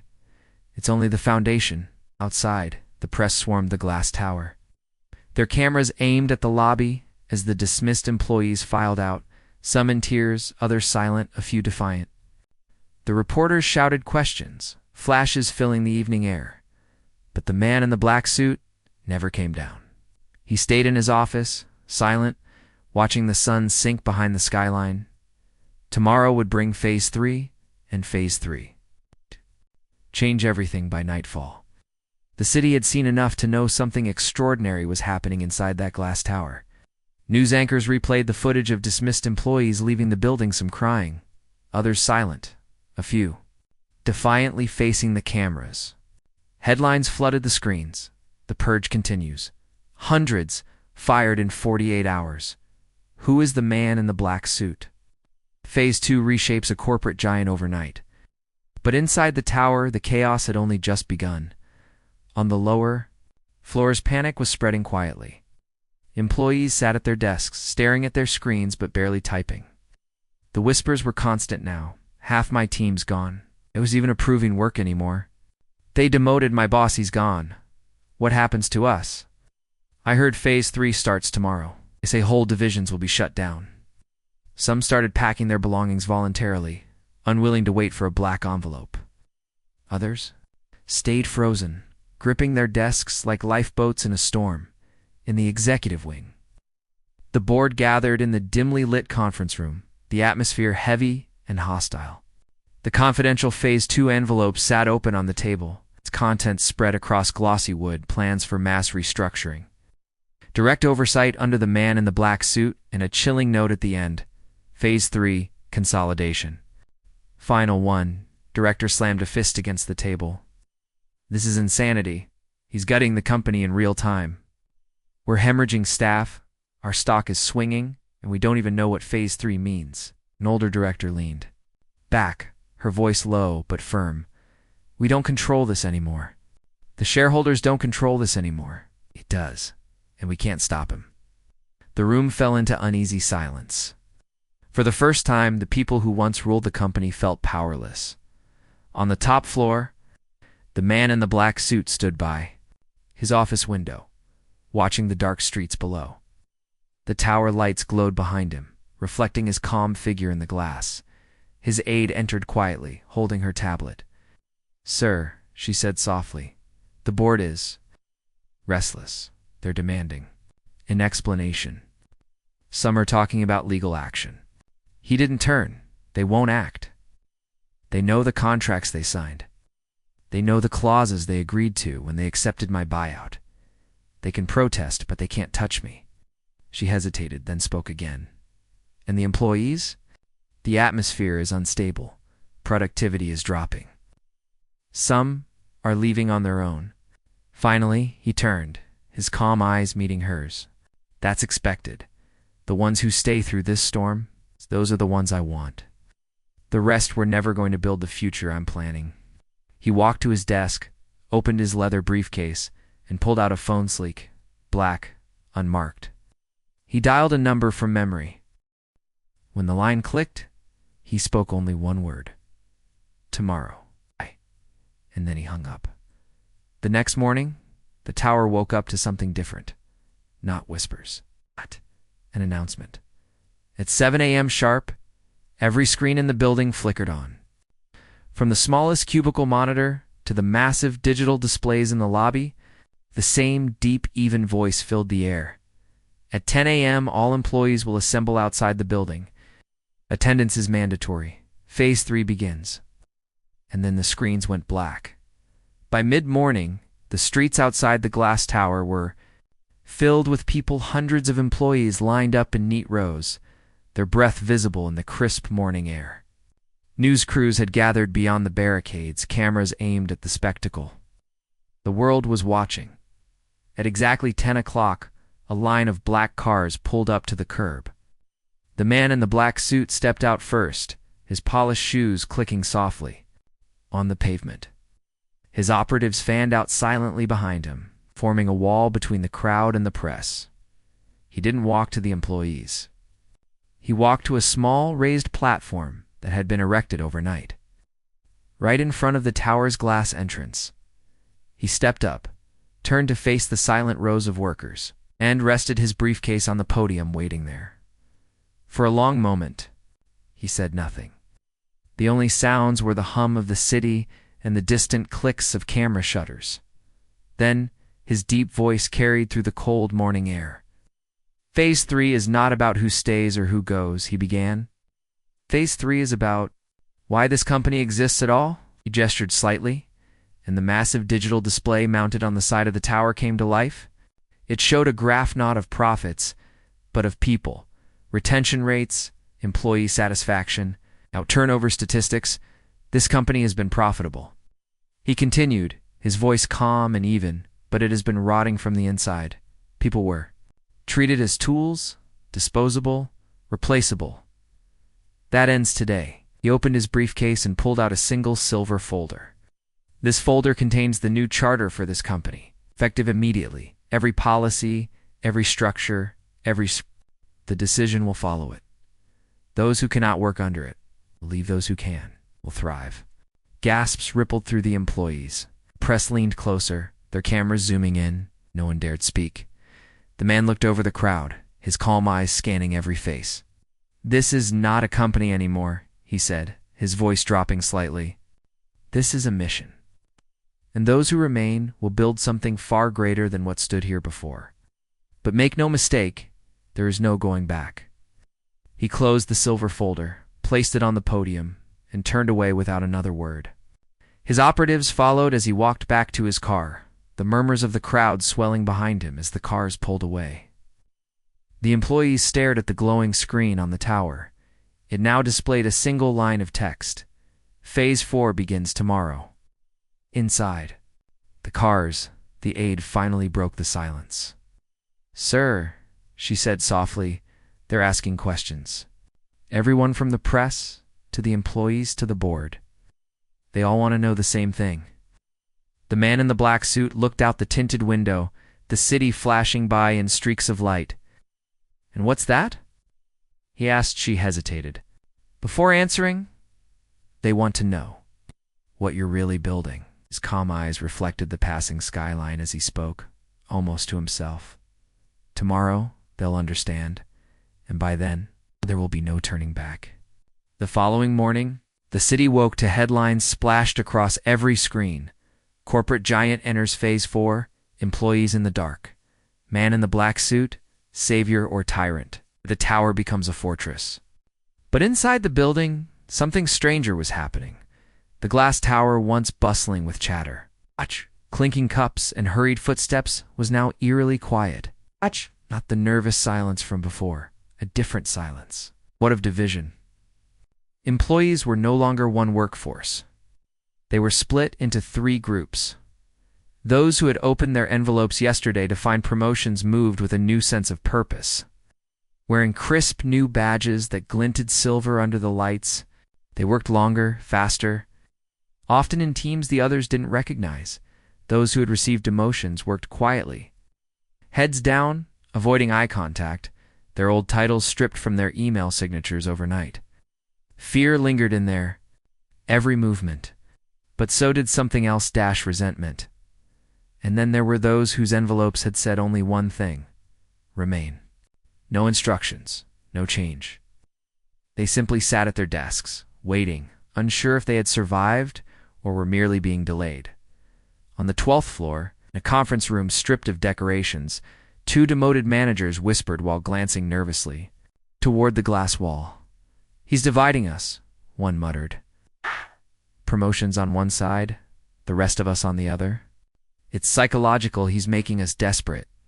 The other leaned closer, his voice low. "I heard a rumor from it. Phase 4 isn't about jobs. It's about loyalty. They're building teams, testing people, seeing who cracks." They both froze as the door creaked open. A man in a black suit, not the man but one of his operatives, stepped in, silent, his gaze sweeping over them. Without a word, he set 2 black envelopes on the table and walked out. The managers exchanged a terrified look before opening them. Each envelope contained only a time and location. Auditorium, noon. Mandatory. In the cafeteria, whispers. Turned to panic as more black envelopes circulated. Some were slid under office doors. Others delivered by operatives who spoke no words. By 11:30, nearly 200 employees held identical slips, all marked with the same words: auditorium, noon, mandatory. The speculation was endless. More firings. A final test. Phase 4 begins now. At 12 o'clock sharp, the auditorium filled. The lights dimmed. The massive screen at the back glowed to life, displaying a single, stark message: Phase 4. The employees sat frozen in their seats, waiting. Then the stage curtain drew back, revealing the man in the black suit. He walked to the podium, his polished shoes clicking softly on the floor, his leather briefcase in hand. Behind him, 4 operatives stood motionless, their presence heavy, expressions unreadable. He placed the briefcase on the podium and rested both hands on it, his calm gaze sweeping across the silent room. "For 3 days," he began, his deep voice steady, "this company has been stripped of what was weak, of what was corrupt, of what was unnecessary." He paused, letting the weight of the words settle. No one moved. No one even shifted in their seats, but now he continued. "Comes the test. Not of profit, not of titles, of loyalty." A ripple of uneasy murmurs swept the room, quickly dying as his gaze passed over the crowd. "Phase 4, he said slowly, "will determine who is truly part of what we are building, and who is not." He opened his briefcase and pulled out 2 stacks of cards, 1 silver, 1 black. Each stack gleamed under the stage lights. "Every person in this room will receive one of these cards," he said. "Silver means you will continue. Black means you will leave. There is no appeal, no negotiation. This decision is final. A collective gasp rose from the crowd. Some employees stiffened in their seats. Others clenched their fists under the table. The man gestured to the operatives, who began moving through the aisles, handing each person a single card face down. No one dared flip theirs over. When the last card was distributed, the man spoke again. "You may look now." The sound of cards flipping filled the room like a soft, sinister drum roll. Faces shifted instantly, some pale with relief, others crumpling in quiet devastation.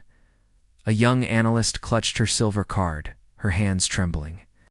A demoted manager stared at his black card, his jaw tightening as security operatives appeared behind him. But before anyone could leave, the man raised a hand. "One more thing," he said, his voice low but cutting through the silence. "Phase 4 is not just about who stays and who goes. It is about choice." He gestured toward the two exits at the back of the room. The left door leads out of this company permanently. The right door leads to something else, a new division. Okay. A project bigger than any of you have ever seen. But only those willing to follow without question will be allowed through it. The employees stared at the doors, the tension rising with every passing second. Which door was safer? Which door was a trap? The man stepped back from the podium, his calm gaze sweeping the room one final time. "Choose, now." The room erupted into motion. Some employees rushed to the left, eager to leave before the storm got worse. Others hesitated, then moved cautiously.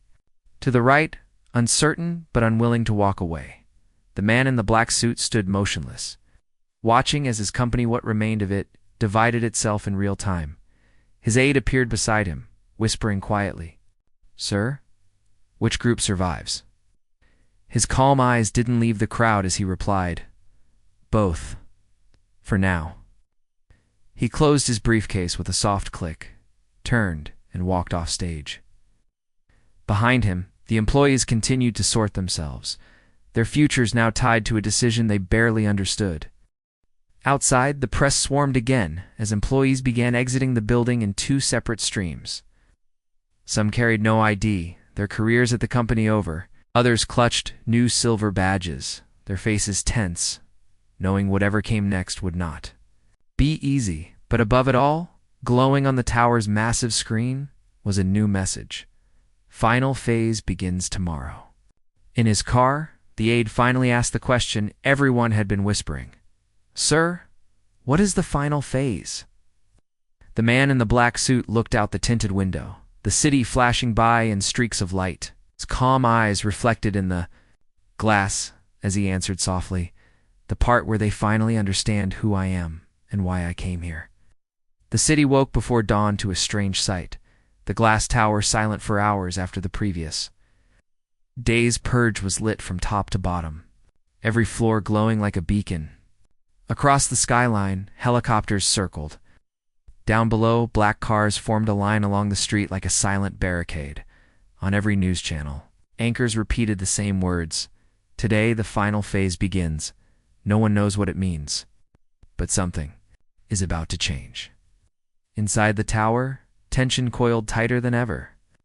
Those who had chosen the right door yesterday, the ones promised a role in something bigger, were summoned to the 20th floor. They found a cavernous room stripped bare of furniture, its walls lined with screens showing maps, graphs, and numbers. An operative stood by the entrance, scanning each silver badge before letting them in. No words, no explanations. Only one instruction: wait. Meanwhile, those who had chosen the left door supposedly to leave the company were herded to the lobby. Security operatives handed each of them a plain envelope. Some opened it immediately, gasping softly at what they saw inside. Others clutched it tight, too afraid to look, and above them all, on the top floor, the man in the black suit stood at his office window, watching. His leather briefcase rested on his desk, unopened. As always, at 9 a.m. sharp. The tower's lights dimmed, and the building's massive digital screens both inside and outside came alive. Across the city, people stopped to watch as a message appeared in bold silver letters. "Final phase commences in 1 hour." In the lobby, employees exchanged anxious glances. In the 20th floor war room, the chosen team stared at the glowing screens, wondering what they were about to be part of. At 9:45, the announcement came through the speakers. All employees report to the plaza outside the tower. Bring nothing with you. Attendance is mandatory. By 10 o'clock, the street outside was a sea of people, current employees, former employees, press, and onlookers. The air was thick with tension, the cold wind carrying the murmurs of 1,000 questions. A stage had been erected overnight at the plaza's center, sleek and black with a single podium at its front. Behind it, a towering screen faced the crowd, still blank. Then the black cars arrived. The man in the black suit stepped out first, his polished shoes striking the pavement with soft precision. Behind him, a line of operatives followed. Forming a silent wall along the edges of the plaza, he climbed the stage, placed his leather briefcase on the podium, and stood still, his calm gaze sweeping over the massive crowd. The murmurs died instantly. For a long moment, he said nothing. Only the wind moved, tugging at coats and banners, carrying the distant hum of the city beyond the barricades. Then, his voice deep and even, cut through the silence. For phases, for days. Fear, respect, loyalty, and now purpose. He opened his briefcase for the first time in public. From inside, he pulled a single black folder, its edges lined with silver. He held it up for all to see. "This," he said, "is why I came here. Why I tore down what you thought was unshakable. Why so many of you were tested and why so many left." He opened the folder slowly, revealing its contents to the cameras. The screen behind him came alive, projecting the pages for everyone to see. It wasn't a profit report. It wasn't a restructuring plan. It was a charter, a new mission statement, bold and stark. This company is no longer a corporation. It is a foundation.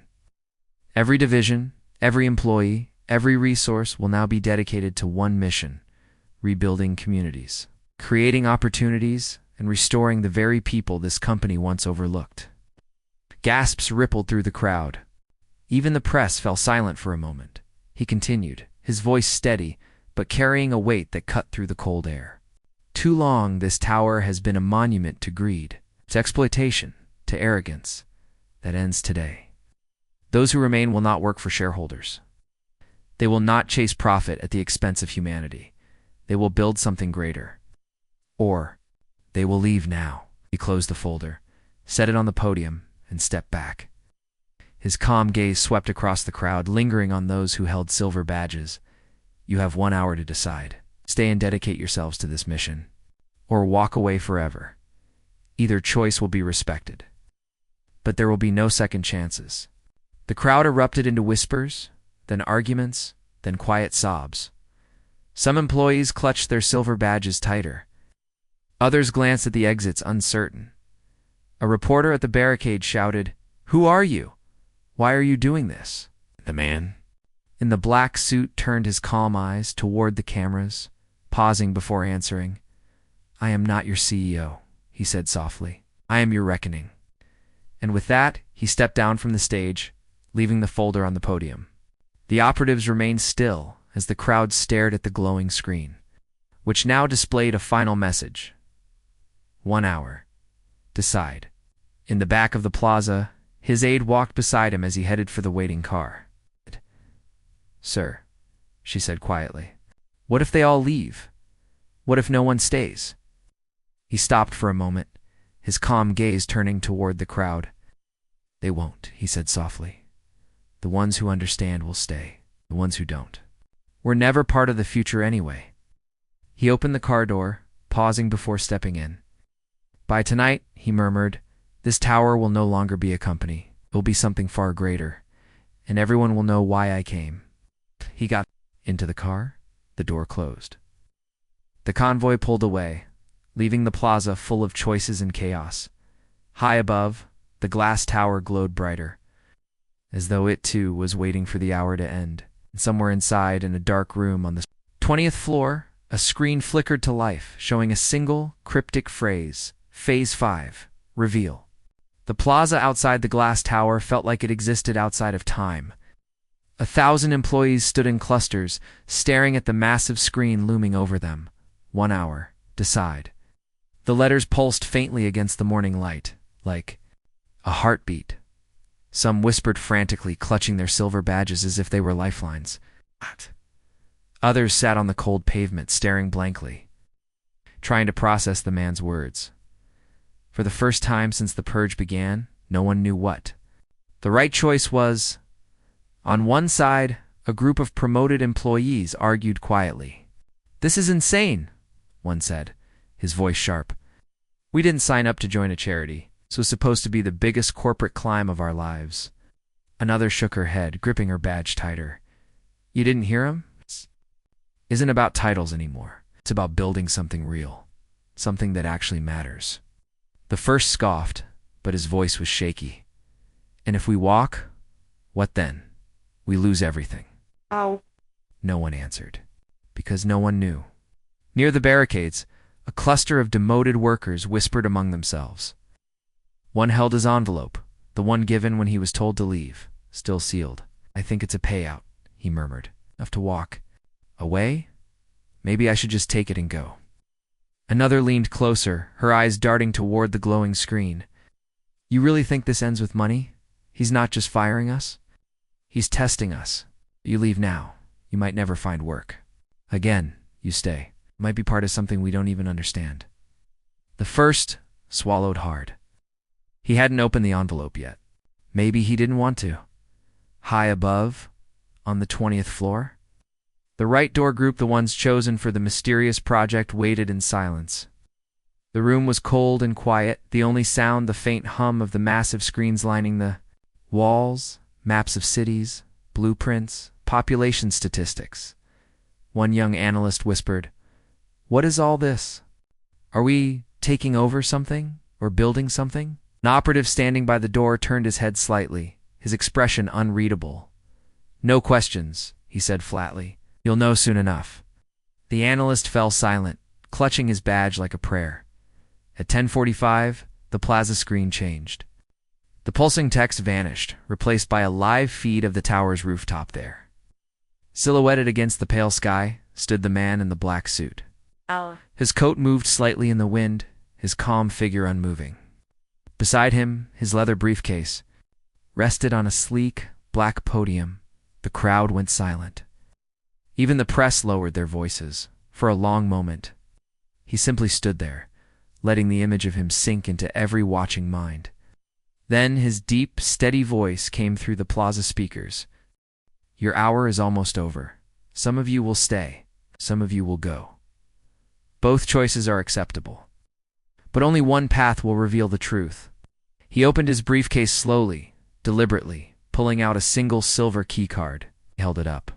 "For all to see, this key unlocks the 50th floor. Those who choose to stay will enter there. Those who choose to leave may collect their final envelope and walk away now. Either decision will be permanent." He placed the key card on the podium, his calm eyes scanning the camera lens as if he were looking into each person's soul. "You have 15 minutes. The feed cut. The screen went black. The plaza erupted. Some employees immediately surged toward the barricades to collect their exit envelopes, their faces pale but relieved. Others stood frozen, gripping their badges, their eyes fixed on the now dark screen. One whispered, "What's on the 50th floor? We've never even been told it exists." Another murmured, "I heard it's locked for executives only." Maybe it's not even an office. No one knew. But every single person could feel it. Whatever waited on that floor would explain everything. Or end it. At 10:59, the tower's lobby doors opened. Two operatives stood by the entrance, silent, motionless. The faint glow of an elevator panel was visible inside, single button lit in silver. 50. Those who had chosen to leave began walking away, envelopes clutched tight. Some didn't look back. Others hesitated, glancing at the tower one last time before vanishing into the crowd. The rest, those who stayed, walked into the lobby in a tense, hushed line, their silver badges glinting under the lights. The operatives said nothing. Simply pointed to the elevator. The elevator doors closed with a soft hiss. Inside, the employees stood shoulder to shoulder, the air thick with nervous energy. No one spoke. The numbers climbed slowly, 15, 20, 30, 40. Then, as the display reached 49, the elevator slowed. The lights dimmed slightly, and then the display shifted to a single glowing word, reveal. The elevator chimed softly. As the doors slid open, the 50th floor was nothing like the rest of the tower. It wasn't an office, it wasn't a boardroom. It was a massive circular chamber. Its walls lined with glass panels showing live feeds of cities, factories, and construction. Sights around the world. In the center, under a skylight that let the pale daylight spill in, stood the man in the black suit. His leather briefcase was at his feet. His calm eyes turned toward the entering employees, watching as they hesitated at the threshold. He spoke. Softly, but his voice carried through the cavernous space. Welcome to the final phase. Now, you will finally learn who I am, and why this company was never what you thought it was. The employees exchanged uneasy glances as the doors slid shut behind them. Some felt a flicker of excitement, others dread, because they all knew. Deep down, whatever was about to be revealed would change everything. The circular chamber on the 50th floor was silent, save for the faint hum of the glowing screens that lined its walls. Each screen displayed a live feed cities' towns. Factories, schools all linked by glowing digital lines. Didn't look like a corporate floor. It looked like a command center. The group of employees, those who had chosen to stay, stood near the entrance, their silver badges gleaming faintly under the skylight's pale light. No one spoke. No one even dared to breathe loudly. In the center of the chamber stood the man in the black suit, his polished shoes planted firmly, his leather briefcase at his feet. His calm gaze swept over the group. 4 phases, he said quietly, his deep voice carrying across the chamber. For days. You endured them because you wanted answers. Now you will have them. He knelt, opened the briefcase, and pulled out a sleek, silver tablet. With a swipe, the screens around the chamber flickered, changing from city maps to something else, images of the company's past, headlines of lawsuits, photos of exploited workers, charts showing skyrocketing profits alongside plummeting employee well-being. This company, he continued, was built on greed and control. Its leaders thought profit could bury the truth. They thought no one would come for them. He looked up, his calm eyes steady. They were wrong. One of the employees, a young analyst, finally found her voice. Who are you? She asked, her voice barely above a whisper. The man straightened, slipping the tablet under his arm. I am not your CEO, he said softly. I was never here to run this company. He gestured toward the screens. I was sent here to dismantle it, to burn away what was corrupt and rebuild something entirely different. Confused murmurs rippled through the group. Another employee stepped forward cautiously. By who? Who sent you? The man's calm gaze moved from face to face before he spoke. Not by shareholders, not by a government. By the communities this company destroyed, by the people it abandoned. I was chosen because I could do what no one else could walk through. The front door, take the title, and tear it down from within. He walked toward the center console of the chamber, placing his hand on a biometric scanner. The screen shifted again, now showing the company's logo dissolving into a new one, a simple emblem of 2 hands clasped together. This, he said, is no longer a corporation. Starting today, it becomes a global foundation. Every asset, every resource, every dollar this company hoarded will now be redirected to rebuild the neighborhoods it drained, to educate the workers it discarded, to create opportunities for those it ignored. Gasps rose from the employees. Some stared at the screens in shock. Others felt a strange wave of relief, like they were finally beginning to understand. The man turned back toward them. But understand this, he said, his voice firm but calm. Those who remain will not simply have jobs. You will have purpose. You will work harder than you ever have, not for profit, but for people. If that is not why you stayed, you are free to leave now. He gestured toward the elevator behind them. The doors stood open, waiting. Not a single person moved. His gaze softened, just slightly. "Good," he said quietly, "because the world is already watching. They know this company fell. Soon they will know what rose in its place. And each of you will help build it." He picked up his briefcase, snapping it shut. The skylight above dimmed slightly as the screens lit up with a final message. Beamed across every branch, every news network, every city, "The era of greed is over. The era of rebuilding begins." The employees watched. The man walked toward the elevator, his stride calm and deliberate. His aide, who had been waiting by the door, whispered as he passed, "Sir, they still don't know your name." He paused, glancing back at the group, his expression unreadable. "They don't need my name," he said softly. "They only need to remember why I came." With that, he stepped into the elevator. The doors slid shut behind him with a soft hiss. Down below, the plaza erupted as the tower's massive screen switched to the new emblem, the clasped hands. Bold declaration: "The tower has fallen. The foundation has risen." The press shouted questions. Former employees stared in shock, and those who had stayed, standing high on the 50th floor, realized they were no longer part of a company. They were part of a mission, and somewhere in the city, far from the tower, the man in the black suit disappeared into the streets, calm, quiet, and unknown. His job was done. For now.